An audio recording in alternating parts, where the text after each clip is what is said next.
ये कह रहे हैं कि आरएसएस वालों ने जाकर पैंट उतारने के लिए मोदी मीडिया, गोदी मीडिया और इंडिया टीवी का प्रहार मुसलमान अब नहीं कर सकेगा व्यापार। यहाँ तक कि किसी हिंदू के होटल में नौकरी करना भी मैंने पैदा किया या ये समाज में मुश्किल हो गया और अपना पेट पालना इनके लिए हिंदू मुसलमान कराने का तरीका बन गया और संविधान को तार तार करने का इनका प्रचार। पाकिस्तान के बीच में जो शुरुआत हुई थी वो नाम पूछकर और पैंट उतार कर ही हुई थी कि उनको नाम पूछकर गोली मारी गई। धर्म मतलब जानने के बाद धर्म जाना गया, उस पर इतना बड़ा युद्ध हो गया। भारत से तक डेलीगेशन भेजे गए बाहर और वो जाकर उन्होंने पूरी दुनिया में बताया कि पाकिस्तान की तरफ से आए हुए आतंकियों ने धर्म पूछकर गोली चलाई और मारी। ये भी आरोप लगा था कि पैंट उतरवा के चेक की।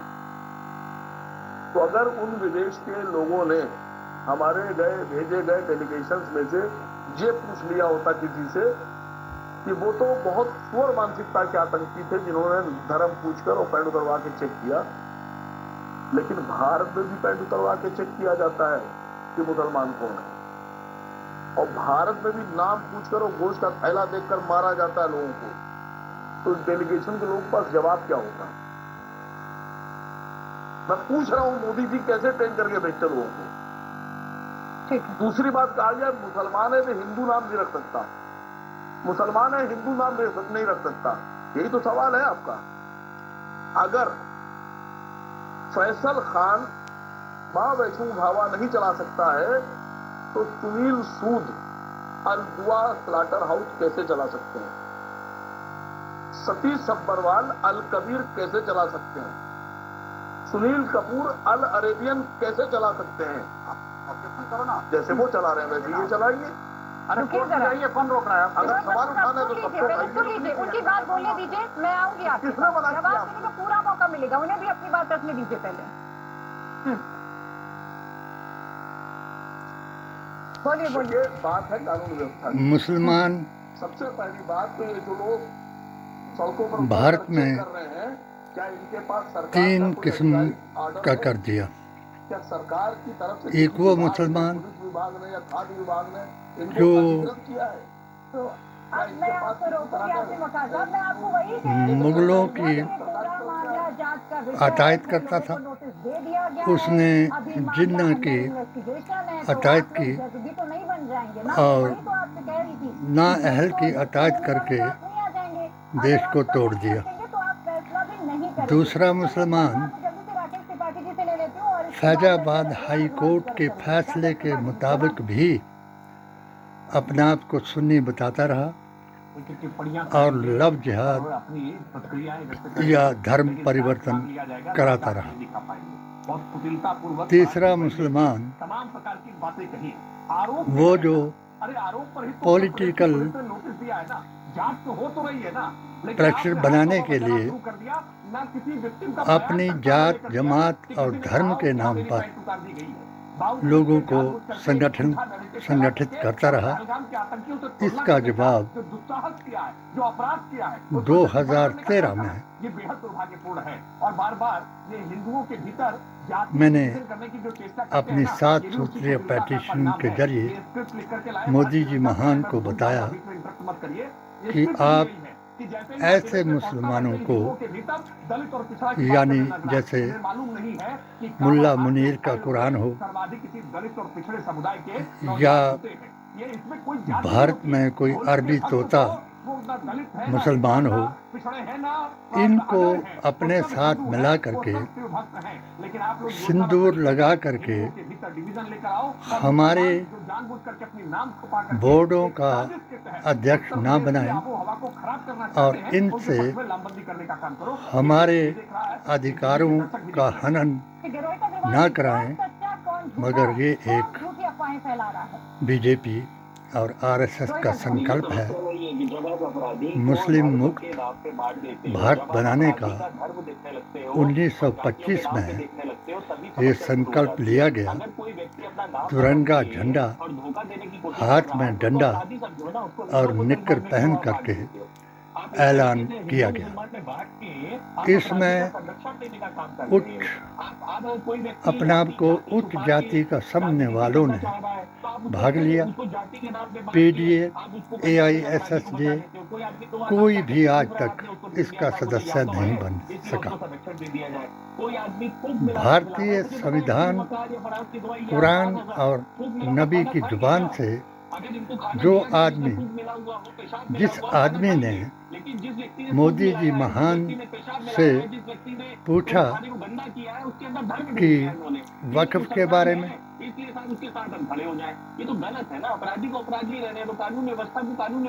और हिंदू मुस्लिम सौहार्द के बारे में, वैदिक इस्लाम भारत की शान के बारे में, संविधान के बारे में कि क्या चाहता है भारत का मुसलमान, मगर मोदी जी ने अपनी नफरत दिखाई और अमित शाह जी ने मेरी पिटीशन का ज्ञापन 20011/01 2019 को अपने एक एमएलए को इसी जिस काम को मुसलमानों के जिम्मे लगाते हैं, बलात्कार, लव जिहाद, धर्म परिवर्तन और दुर्व्यवहार मुस्लिम लड़कियों से कराया और इल्जाम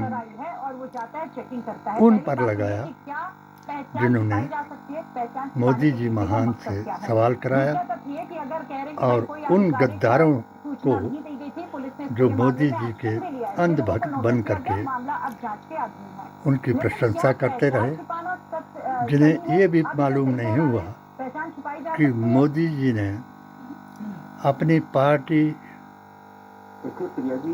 में जो सांसद थे उनको एक को भी चांस नहीं दिया, और मोदी जी ने ट्रंप और इजराइल का साथ इसलिए दिया कि ट्रंप भी मुसलमानों को तालिबानी, उग्रवादी, आतंकवादी समझते थे और इजराइल भी ऐसा ही समझता था।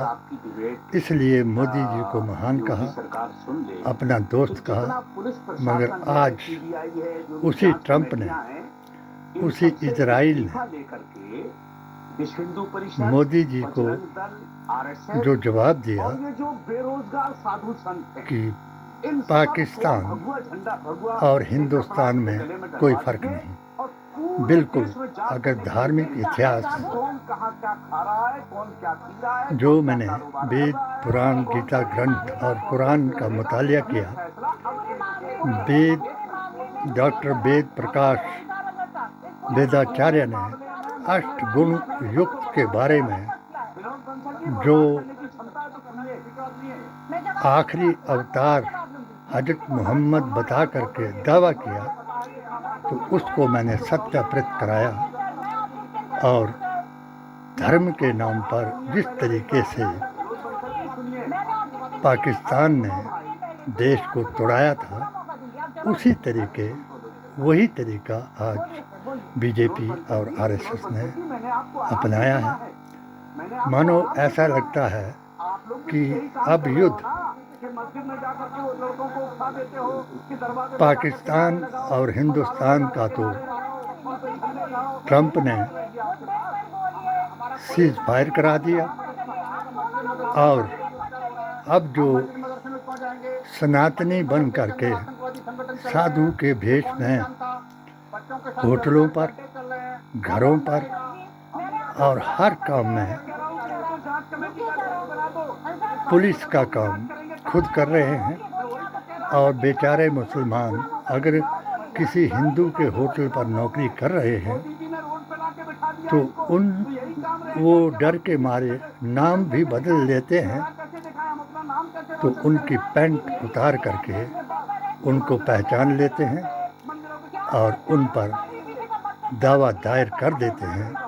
इसी तरीके से यदुवंशियों ने अगर कोई कथा सुनाई तो इन ब्राह्मणों को वो रास न आई।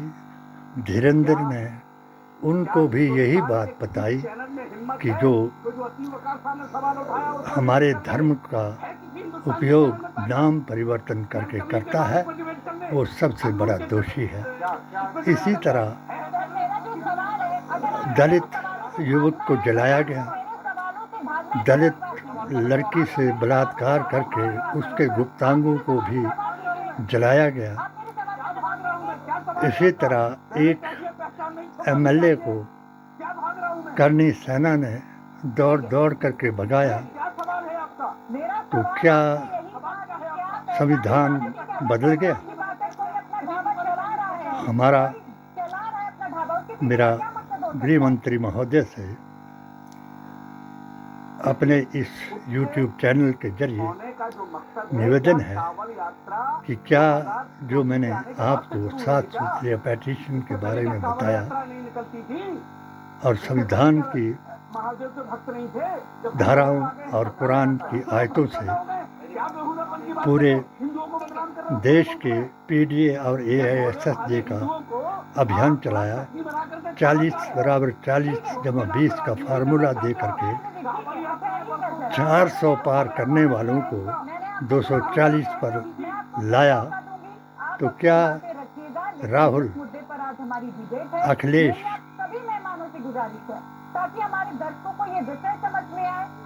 यादव, लालू यादव के बेटों को ये समझ नहीं आया? क्या ममता दुर्गा नहीं है? क्या उन्होंने इनके हर प्रयास को जीरो करके नहीं दिखाया? इनका एक ही प्रोग्राम है जो हिंदू मुसलमान के नाम है और ऐसा ही कराएंगे। किसी को मुसलमान जो इज्जत से दुनिया में रहना चाहता है उसको गुस्ताखे रसूल, बेअसूल, गौरसेवादी और लव जिहादी और वहाबी बनाएंगे। ये इनका काम है और हमारा रसूलुल्लाह के दीन का पैगाम है जिसको आज ओवैसी ने उस परवरदिगार की वजह से पूरे वर्ल्ड को दिखाया। मुसलमान गद्दार नहीं, मुसलमान हिंदुस्तान को आज़ाद कराने वाला है। 1857 से लेकर के 1947 तक अपनी गर्दनें आज़ादी के लिए कटाने वाला है और आज भी वो मुसलमान अपने चैनल के जरिए से, अपने बयान के जरिए से इनको बताने वाला है। मैंने शरिया की बात ये करते हैं, शरिया के बारे में इनको बताया कि शरिया से मुराद 4 चीज़ों से है कि जो आकाए दो जहां से 4 चीज़ें ली गई, हकीकत, मार्फत, तरीक़त और शरीयत।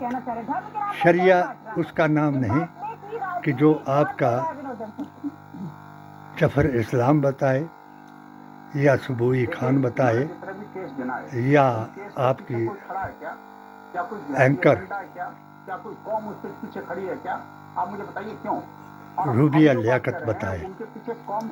शरिया उसका नाम है जो मोदी जी ने 16 कानून बनाए, 3 तलाक, मुद्दा हलाला, लव जिहाद, धर्म परिवर्तन और धर्म वापसी भी इसी में आता है। अगर कोई धर्म वापसी करके वसीम रिजवी से नारायण बन जाए, तिलक लगाए, तो वो भारत में बीजेपी के किसी भी बोर्ड का अध्यक्ष बन सकता है। और अगर अपनी रोजी कमाने के लिए और दिन की रोटी कमाने के लिए किसी हिंदू के काम पर जाकर के डर के मारे अपना नाम बदलाए, तो वो इनके लिए जुर्म हो जाएगा और सज़ा पुलिस नहीं देगी, ये खुद सज़ा देंगे और अपने आप को ये साबित करेंगे कि हम भारत को मुस्लिम मुक्त और कांग्रेस मुक्त बनाना चाहते हैं। और अपना उद्देश्य वही है इनका, जो नेहरू गांधी खानदान और मुसलमान के साथ नफरत करना, उनको चोर बताना।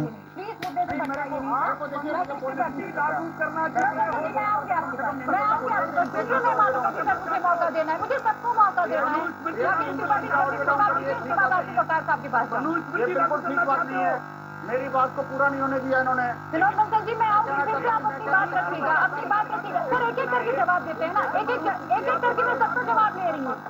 मुझे सारे मेहमानों को मौका देना। बोला क्या आखिरकार ये जो इस्लामिक संगठन है, विनोद बंसल जी, इस्लाम के नाम पर ये जो मेरी आपसे गुजारिश है, अब राकेश त्रिपाठी जी को सुनिए, राकेश त्रिपाठी जी को सुनिए, बोलिए राकेश त्रिपाठी जी। लेकिन इसमें अंसार रजा ने एक बेहद आपत्तिजनक शब्द का इस्तेमाल किया। उन्होंने कहा कि बेरोजगार साधु संत। ये साधु संत हो जाना कोई रोजगार नहीं होता अंसार रजा साहब, इसलिए बेरोजगार साधु संत ये शब्द मुझे लगता है आपको खेद प्रकट करना चाहिए। हो सकता है बोलते बोलते में शायद आप ये बोल गए हो। कोई बेरोजगार साधु संत जैसा शब्द नहीं होता है। मतलब आप जिहादी हमको कह सकते हो, हमको नमाजबाजी कह सकते हो, सारे शब्द इस्तेमाल, बेरोजगार कई सारे शब्द इस्तेमाल किए। ऐसा ठीक नहीं है।